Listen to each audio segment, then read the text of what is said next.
Morning students. तो fluid mechanics में आज अपन नई यूनिट स्टार्ट करने वाले हैं। उस यूनिट का नाम है फ्लूइड डायनेमिक्स। इससे पहले अपने फ्लूइड काइनेमेटिक्स पढ़ा है।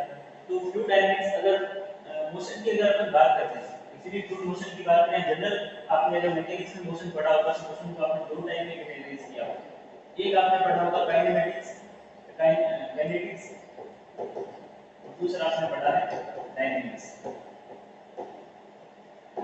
तो 11th 12th क्लास में आपने पढ़ा होगा काइनेटिक्स और डायनेमिक्स। तो काइनेटिक्स में अपन क्या करते थे, ये भी स्टडी ऑफ मोशन था, दोनों ही स्टडी ऑफ मोशन थे। अगर हम बात करें किसी भी, अगर मैकेनिक्स में बात करेंगे तो किसी भी सॉलिड ऑब्जेक्ट की मोशन की स्टडी करते थे, और अगर अपन बात करते हैं फ्लूइड की तो फ्लूइड पार्टिकल की स्टडी बात करेंगे। तो ये भी क्या है, स्टडी ऑफ मोशन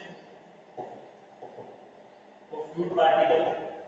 बट दोनों में एक डिफरेंस है, काइनेमेटिक्स और डायनेमिक्स में क्या क्या डिफरेंस है। अगर डिफरेंस की बात करें तो ये है विदाउट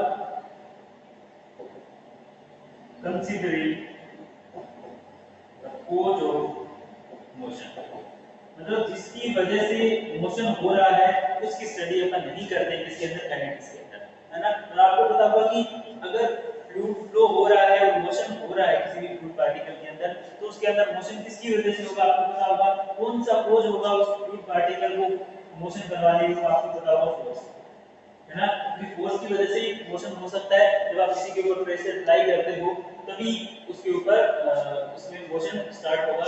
वैसे अगर डायनेमिक्स की बात करूं तो डायनेमिक्स की डेफिनेशन क्या बन जाएगी, dynamics is the branch of fluid mechanics in which we study of fluid motion with considering the cause of motion, है ना। तो अब की बार हम क्या करेंगे, कंसीडरिंग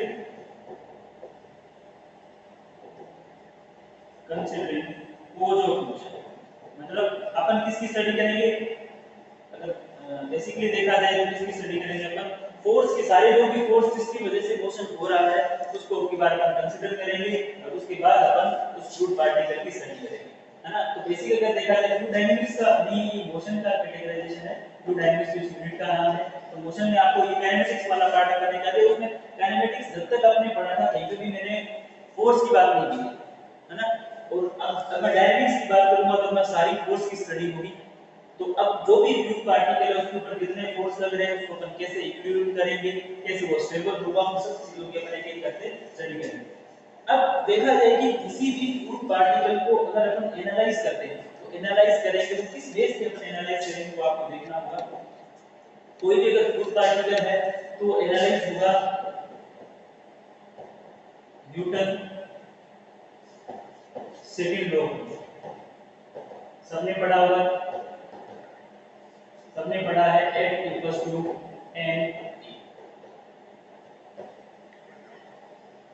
तो अगर किसी भी फ्लूइड पार्टिकल को अगर आपको एनालाइज करना हो तो एनालाइज करने का तरीका क्या है, उस फ्लूइड पार्टिकल के ऊपर Newton second law of motion apply करें।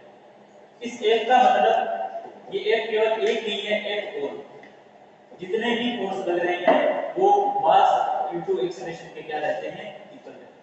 आपने पढ़ा होगा, है ना।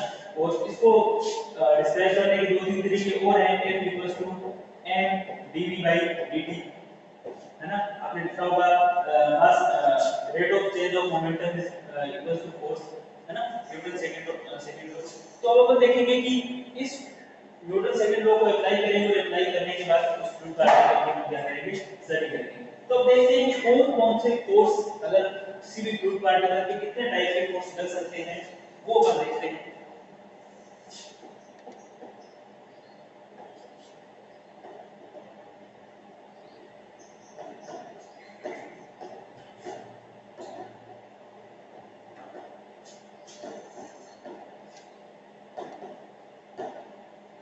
कौन कौन से फोर्स अप्लाई हो सकते हैं, अब एक एक करके इन फोर्स के बारे में देखते हैं कौन कौन से फोर्स होंगे। देखो बच्चों, अगर कोई भी फ्लूइड पार्टिकल है तो आपको पता होगा कि कोई भी फ्लूइड पार्टिकल है उसके अंदर मास तो होगा, है ना। कोई भी पार्टिकल आप मान लो छोटा से छोटा कितना ही स्मॉल उसके अंदर मास तो होगा।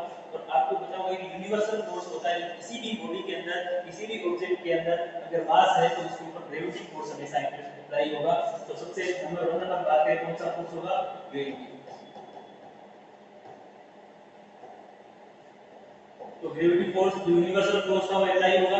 अगर सेकंड बात करें, अब कोई भी फ्लूइड पार्टिकल किसी भी ऑब्जेक्ट के ऊपर तो रखा होगा, किसी भी, मान लो अगर बात करता हूं मैं अर्थ के ऊपर भी अगर कोई फ्लूइड फ्लो हो रहा है तो कोई ना कोई प्रेशर तो उस सरफेस के ऊपर लगा रहा होगा। अगर वो प्रेशर लगा रहा है उस सरफेस के ऊपर तो आपको पता होगा कौन सा फोर्स होगा, उसकी वजह से प्रेशर। तो आपको दो समझ में आ गई, gravity force, pressure force. Number third की बात करते हैं, अगर आपके पास फ्लूइड पार्टिकल है, ये जैसे आपके पास फ्लूइड पार्टिकल है तो उसके पास में वो भी फ्लूइड पार्टिकल होंगे, बहुत सारे पार्टिकल होंगे, तो एक पार्टिकल दूसरे पार्टिकल पे जब स्लाइड होगा, या अगर ये फ्लूइड पार्टिकल मान लो आपने फ्लूइड को करवाया इसमें फ्लूइड पार्टिकल का, तो यहाँ पे एयर थी, यहाँ भी एयर थी, तो एयर की वजह से यहाँ इसके ऊपर जो फोर्स लगेगा उस फोर्स को आप क्या बोलते हो, विस्कस फोर्स, है ना, या जो शियर फोर्स बोला जा सकता है। तो एक फोर्स को अप्लाई करके उसको बोला जाता है विस्कस फोर्स। विस्कस, इस ग्रेविटी फोर्स को शॉर्ट में अपन क्या लिखते हैं, एफ जी, क्योंकि ग्रेविटी जी से स्टार्ट होता है। प्रेशर को लिखते हैं एफ पी, विस्कस को लिखते हैं एफ वी।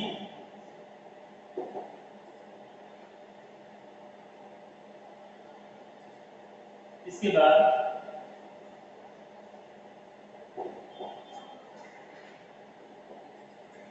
नंबर 4 पे देखते हैं, विस्कस के बाद नंबर 4 पे जो फोर्स है वो है, अब आपको पता होगा फ्लूइड पार्टिकल जरूरी नहीं है कि हर बार मोशन आपका कैसा हो, लेमिनार हो, क्योंकि जब फ्लूइड फ्लो होता है तो कई बार उसके अंदर क्या आ जाता है, टर्बुलेंस आ जाता है। तो टर्बुलेंस की वजह से फोर्स लगता है, उसको बोला जाता है फोर्स ड्यू टू टर्बुलेंस। या आपने देखा होगा एडीज फॉर्मेशन हो जाते हैं, है ना, ये सारे इसी में।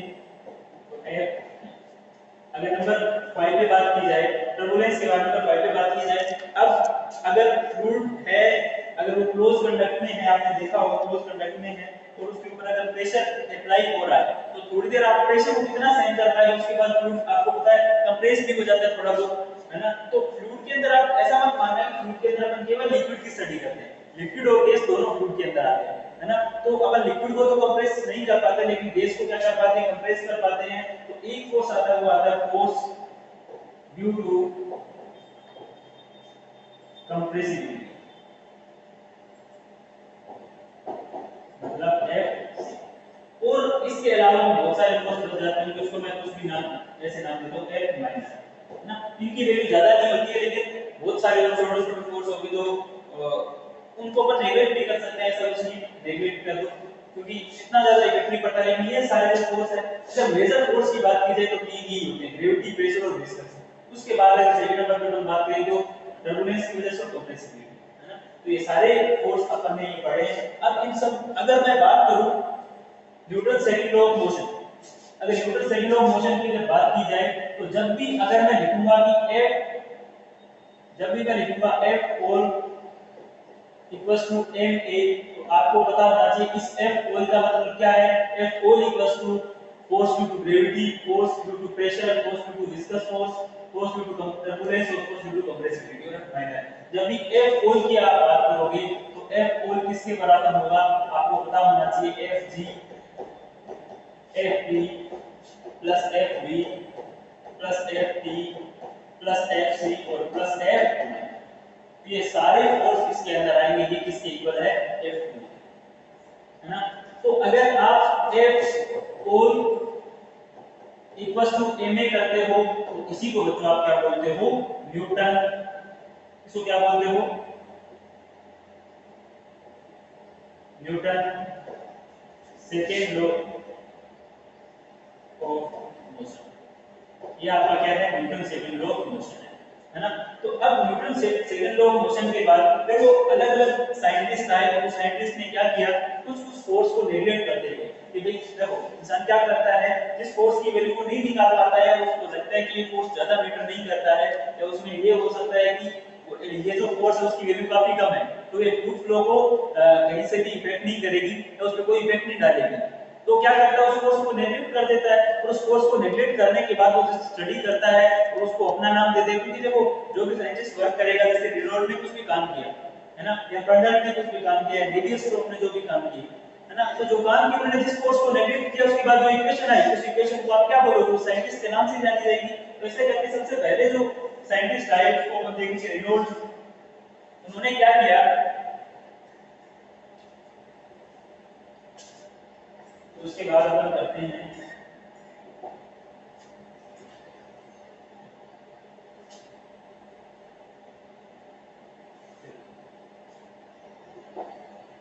तो सबसे पहले पढ़ते हैं रेनॉल्ड्स इक्वेशन ऑफ मोशन।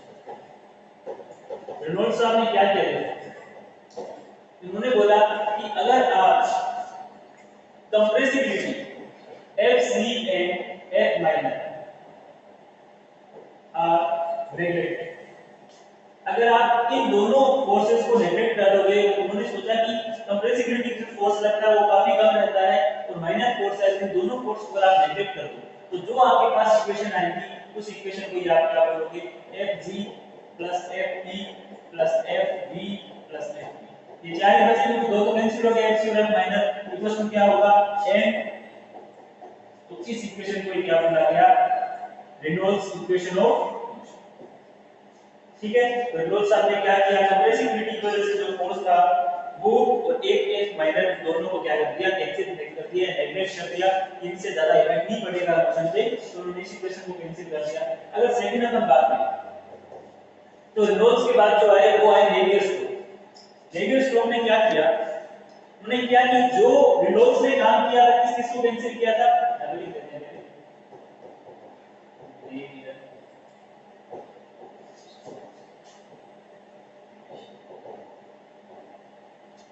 इन्होंने कहा कि जो काम रेनॉल्ड्स साहब ने किया था कि Fc है एक माइनर, तो इसके अलावा अगर Ft को भी मैं कैंसिल कर दूं, इसको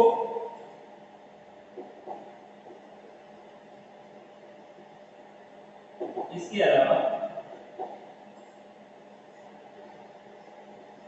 Ft को भी अगर क्या कर दिया जाए, नेगलेक्ट कर दिया जाए,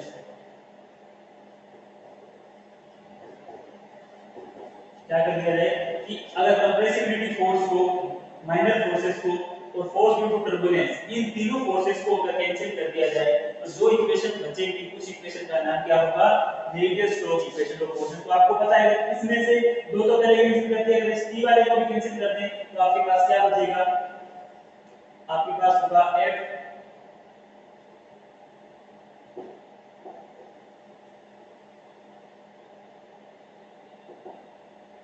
आपके पास बचेगा Fg plus Fp plus Fv equals to n। तो इसी इक्वेशन को अपन क्या बोलते हैं, नेवियर-स्टोक्स इक्वेशन ऑफ मोशन। ठीक है, तो अब अगर इसके बाद अपन बात करें तो इसके बाद कौन आया, इसके बाद आए ईलर साहब, आइलर जिसको आइलर बोलते हैं अपन, number third Euler equation of motion.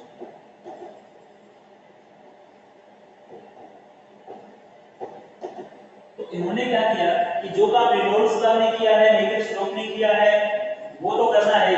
इसका मतलब कि Fc F माइनर, इसके अलावा Ft ये तो आप सबने कैंसिल कर दिया, लेकिन अगर विस्कस फोर्स को भी नेगलेक्ट कर दूं मैं, इसको विस्कस फोर्स को भी नेगलेक्ट कर दूं तो जो इक्वेशन है इस इक्वेशन का नाम क्या होगा, आइलर इक्वेशन ऑफ मोशन। तो इन्होंने क्या किया, इसमें अगर Fv को भी नेगलेक्ट कर दिया जाए तो आपके पास क्या बचेंगे, इन्होंने समझा कि केवल जो मेजर फोर्स है वही मोशन को इफेक्ट करते होंगे, तो जो मेजर फोर्स इन्होंने समझे वो थे Fg plus Ft equals to m। तो ये जो इक्वेशन थी, जिस इक्वेशन के अंदर ग्रेविटी फोर्स और प्रेशर फोर्स को ही कंसीडर किया गया, उस इक्वेशन का नाम क्या है, आइलर इक्वेशन ऑफ मोशन। अब जो इनका मतलब, अब देखो हर इक्वेशन के साथ कुछ ना कुछ अजम्पशन है। अजम्पशन का मतलब, अजम्पशन अपन क्यों लेते हैं, जो चीज अपन फाइंड आउट कई बार नहीं कर पाते या जिसकी वैल्यू निकालना थोड़ा मुश्किल होता है, या जो चीजें इफेक्ट नहीं करती इक्वेशन के अंदर, उसको अपन क्या मान लेते हैं कि ये अजम्पशन है हमारे। जैसे अगर इस इक्वेशन के साथ देखा जाए, न्यूटन सेकंड लॉ के अंदर कोई भी अजम्पशन नहीं था, लेकिन उसके बाद धीरे धीरे अगर आप देखोगे, जैसे रेनॉल्ड्स इक्वेशन है उसने F माइनर और F कंप्रेसिबिलिटी को क्या कर दिया, नेगलेक्ट कर दिया। जैसे रेडियल स्ट्रोक है उसने टर्बुलेंस को कैंसिल कर दिया, है ना, कि टर्बुलेंस की वैल्यू नहीं फाइंड आउट कर पाए। ऐसे ही अगर अपन बात करेंगे आइलर की बात करें तो इन्होंने क्या कर दिया, विस्कस फोर्स को भी क्या कर दिया, कैंसिल कर दिया, और कंप्रेसिबिलिटी को भी कैंसिल कर दिया, माइनर को भी कैंसिल कर दिया। तो आपके पास बचा क्या, रिलेटिव फोर्स और pressure force equals to mv। So अगर टर्बुलेंस को अपन जीरो कर दिया, एक एक करके अपन देखते हैं असम्पशन की बात करें। नेगेटिव स्ट्रोक इक्वेशन का अगर असम्पशन देखें, अगर नेगेटिव स्ट्रोक का असम्पशन देखें तो कंप्रेसिबिलिटी की वजह से फोर्स है वो जीरो है, माइनर फोर्स भी टर्बुलेंस की वजह से जीरो है। अगर इसी के अंदर टर्बुलेंस नहीं होगा, टर्बुलेंस फोर्स जीरो होने का मतलब अगर टर्बुलेंस नहीं है तो उस फ्लो के अंदर फ्लो कैसा होगा, अगर टर्बुलेंस नहीं है इसका मतलब फ्लो टर्बुलेंस नहीं होगा, टर्बुलेंट फ्लो नहीं होगा, कैसा फ्लो होगा, लैमिनार फ्लो होगा, है ना। और अगर अदर माइनर फोर्स जीरो है और कंप्रेसिबिलिटी जीरो, कंप्रेस भी नहीं कर पा रहे हो उसको, इसका मतलब फ्लो कैसा है, इरोटेशनल है। तो आपको जब भी कोई सी भी इक्वेशन लिखो उसके साथ आपको असम्पशन भी लिखने हैं। तो अगर रेगल स्ट्रोक के असम्पशन की बात की जाए तो फ्लो कैसा होगा, लैमिनार होगा और इरोटेशनल होगा। अगर आइलर इक्वेशन की बात करेंगे अपन, जैसे ही अपन आइलर इक्वेशन की बात करते हैं तो उसके अंदर दोनों असम्पशन नेगेटिव स्ट्रोक पे तो होंगे ही, flow is laminar and flow is irrotational. एक आपको पता होगा कि विस्कस फोर्स थी क्या है, जीरो। अगर विस्कस फोर्स जीरो है इसका मतलब उसके अंदर विस्कोसिटी नहीं होगी, और अगर विस्कोसिटी नहीं होगी तो उस फ्लो को कैसा बोला जाएगा, फ्लो इज इनविस्किड, है ना। तो फ्लो आपका कैसा रहेगा, इनविस्किड। तो अगर आपको नेगेटिव स्ट्रोक के अगर असम्पशन लिखने हैं तो आप यहां पे आप लिख सकते हो assumption laminar, flow is laminar and irrotational.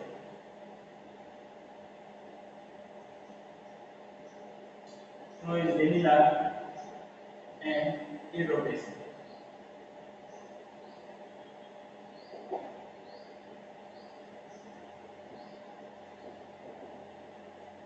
ठीक है, ऐसे अगर इक्वेशन की अगर आप असम्पशन लिखना चाहते हो तो असम्पशन लिख दो। ये लेमिनार तो होगा ही,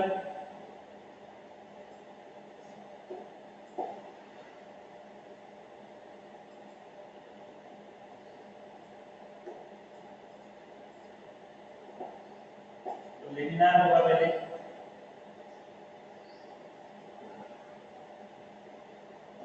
लेमिनार होगा, इरोटेशनल होगा,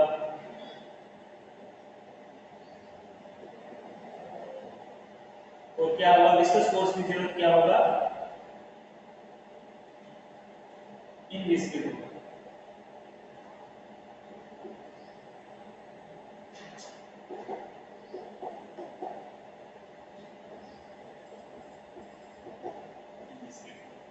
तो ये आपको ध्यान रखना है कि फ्लो को कैसे अपन जनरलाइज करते हैं। और अगर देखा जाए इसके बाद बर्नौली इक्वेशन अपन पढ़ेंगे, है ना। इसके बाद आइलर इक्वेशन और आइलर इक्वेशन के बाद अपन क्या पढ़ेंगे, बर्नौली इक्वेशन पढ़ेंगे। तो ये था अपना स्टार्टिंग जो फोर्स के बारे में कि कौन कौन से टाइप के फोर्स लगते हैं और किस किस फोर्स को अपन कंसीडर करके कौन कौन से साइंटिस्ट थे जिन्होंने इसके बारे में स्टडी की, ये सारा हमने अभी पढ़ा है। तो अब नेक्स्ट अपन जो पढ़ेंगे वो पढ़ेंगे आइलर इक्वेशन, है ना, आइलर इक्वेशन ऑफ मोशन। और आपको पता होगा आइलर इक्वेशन ऑफ मोशन भी सबसे पहली इक्वेशन, उसके बाद अगर आप उसको इंटीग्रेट करोगे तो आप उससे ही बर्नौली इक्वेशन भी निकालोगे। ठीक है, तो अपन पढ़ते हैं नेक्स्ट जो आपका टॉपिक है वो है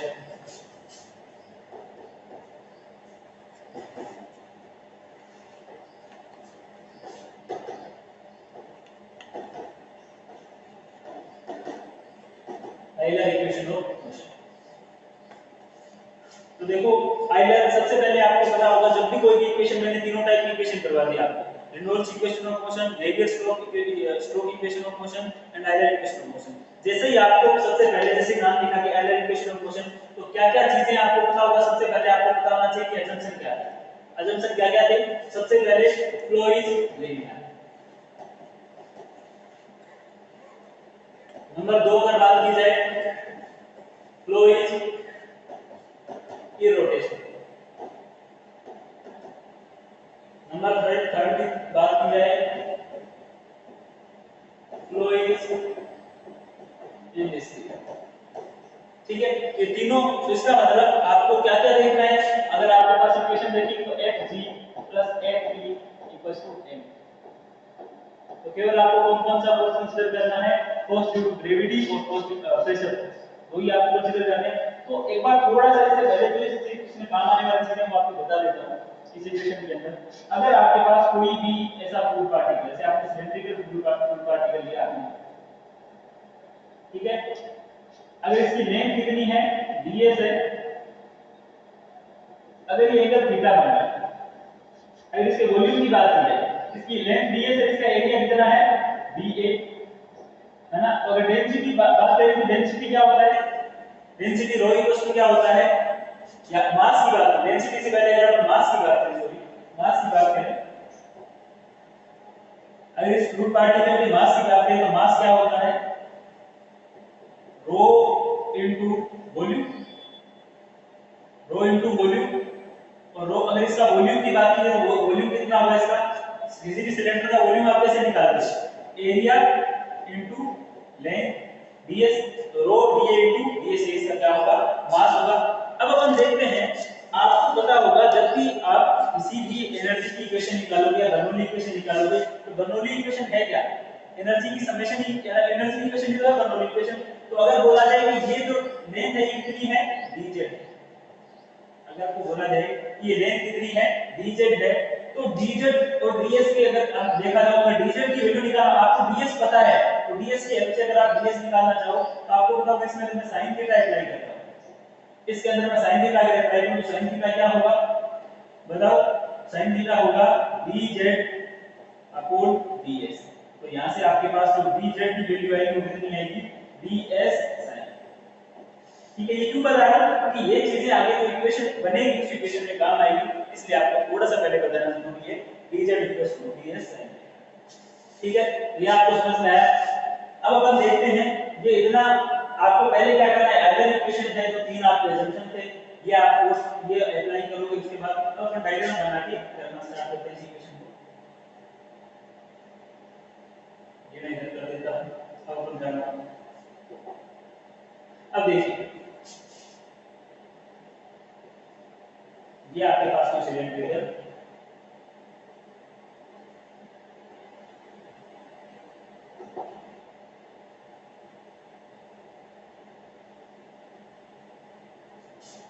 ये हुई आपके पास सिलेंडर, देखो ये सिलेंडर पार्टिकल है, ठीक है।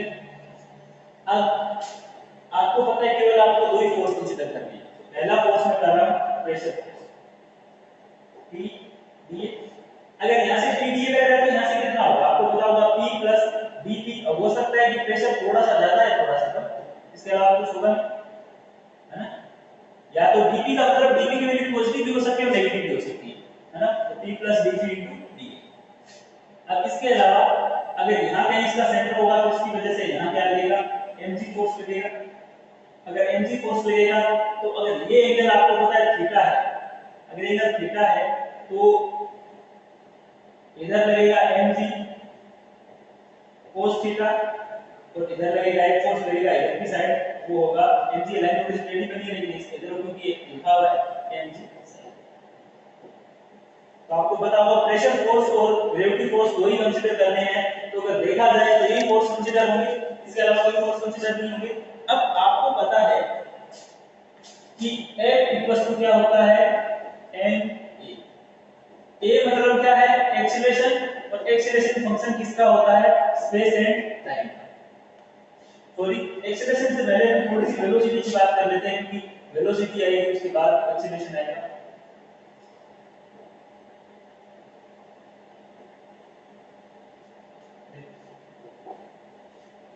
अब आपको पता है इस इक्वेशन से थोड़ा सा समझने की कोशिश करना, एक्सीलरेशन होता क्या है, एक्सीलरेशन होता है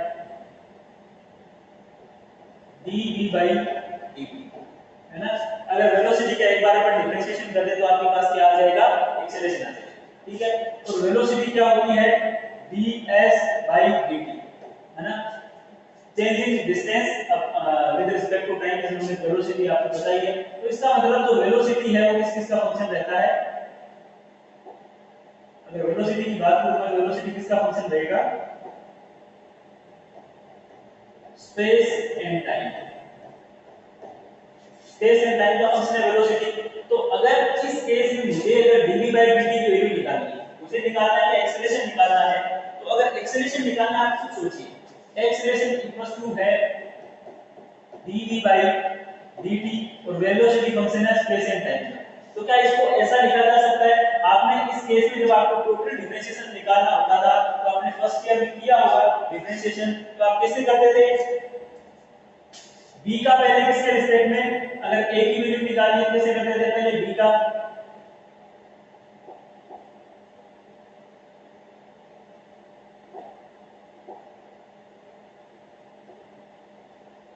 del v by del s और del s by del v, ऐसे करते थे।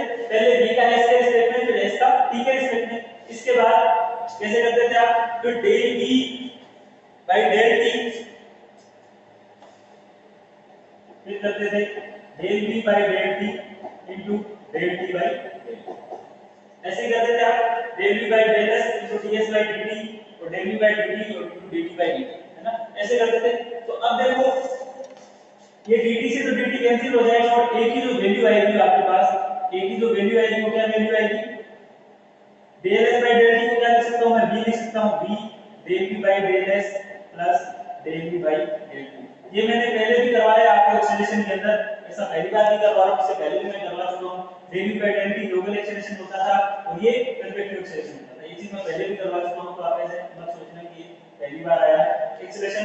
फ्रूट का इससे पहले वाला जो वीडियो है, इससे पहले भी सेकंड लास्ट वीडियो है उसमें मैंने आपको करवाया है, ठीक है? तो ये कन्वेक्टिव एक्सेलरेशन होता था और ये क्या होता था? रोटेशन। चलो ठीक है, अब आपको पता है मास की वैल्यू भी आपने निकाल रखी है। मास क्या होगा? ये रहा 2 * dA * ds और सबकी वैल्यू आपने निकाल ली। अब क्या करते हैं, जो आपके पास इक्वेशन है Fg + Fe = ma, सारी वैल्यू आपके पास है ना? आपको क्या करना है? अप्लाई करना है। तो Fg की अगर इस फोर्स में, अगर इस डायग्राम में अगर अपन देखें तो इस तरफ से लग रहा है PdA, कौन सा लग रहा है? P * dA, और इस डायरेक्शन से कौन सा लग रहा है? P + dP * dV, ठीक है? क्योंकि मैं इस डायरेक्शन की बात कर रहा हूं तो यहां से PdA लग रहा है और यहां से -P। अब और देखा जाए तो इसी डायरेक्शन में देखो एक माइनस फोर्स लग रहा है रो, क्योंकि mg कौन सा लग रहा है? mg sin theta. तो mg की वैल्यू क्या है? m क्या है? Rho dA ds sin theta, ठीक है? तो ये तो m की वैल्यू की rho dA ds sin theta और a क्या बचा आपके पास? g बचा, g equals to m into a। तो m आपको पता है मास कितना होता है? रो dA ds, रो dA into ds, और cos तक में आपके पता a की वैल्यू कितनी है? v del v by del s plus del v by del t। तो ये इक्वेशन आपके पास आई। आपने क्या किया? सिंपली अगर आपको देखना है कि आपने किया क्या है, तो आपने एक एक्सिस के अबाउट सारे फोर्सेस को ले लिया जो परपेंडिकुलर थे, उनको नहीं लिया, लेकिन ये फोर्स जैसे कुछ थीटा पे था तो आपने इसका क्या कर दिया? कंपोनेंट ले लिया, ठीक है? अब क्या करना है आपको? अब आप देख सकते हो इजीली PdA, अब इसको मैं ओपन करूंगा तो ये आएगा PdA माइनस PdA, क्योंकि ये P को dA से मल्टीप्लाई किया फिर माइनस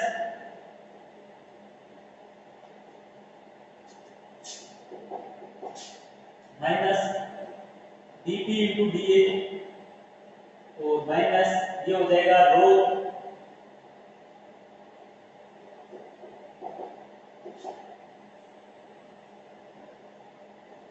g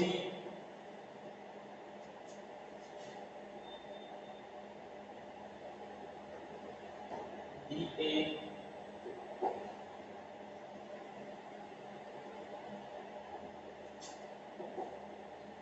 रो g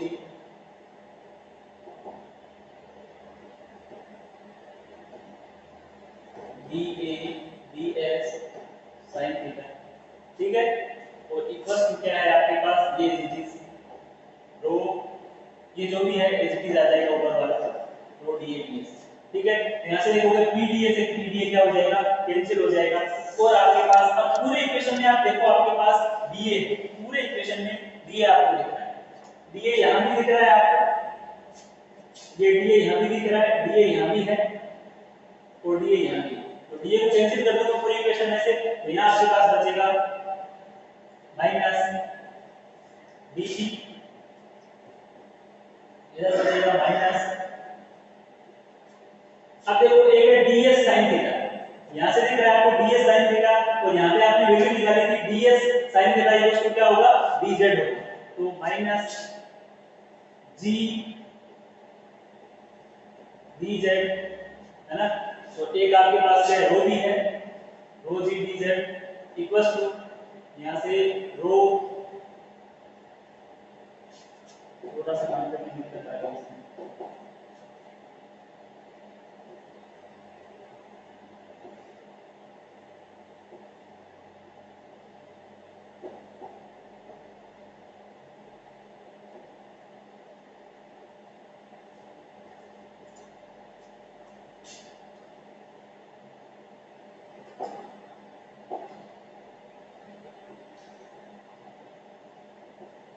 रो ds और इसके बीच में अंदर जो भी है वो सारा का सारा अंदर रहेगा वैसे,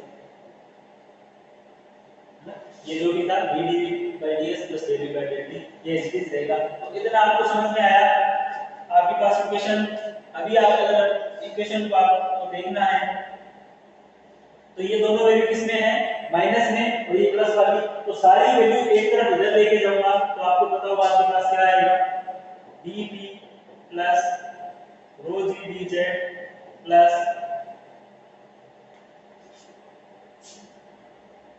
रो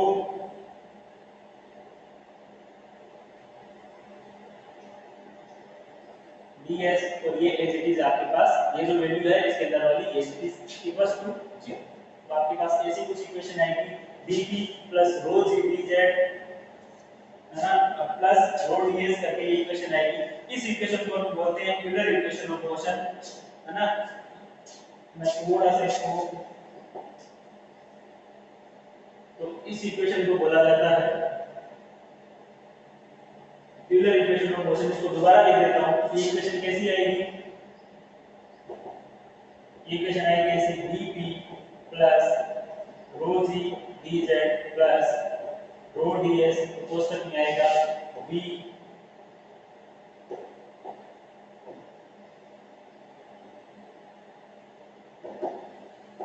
कोष्ठक में क्या आएगा v प्लस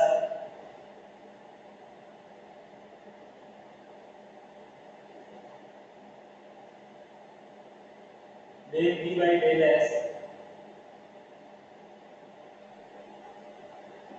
प्लस, मात्रा में कुछ दिक्कत आ रही है,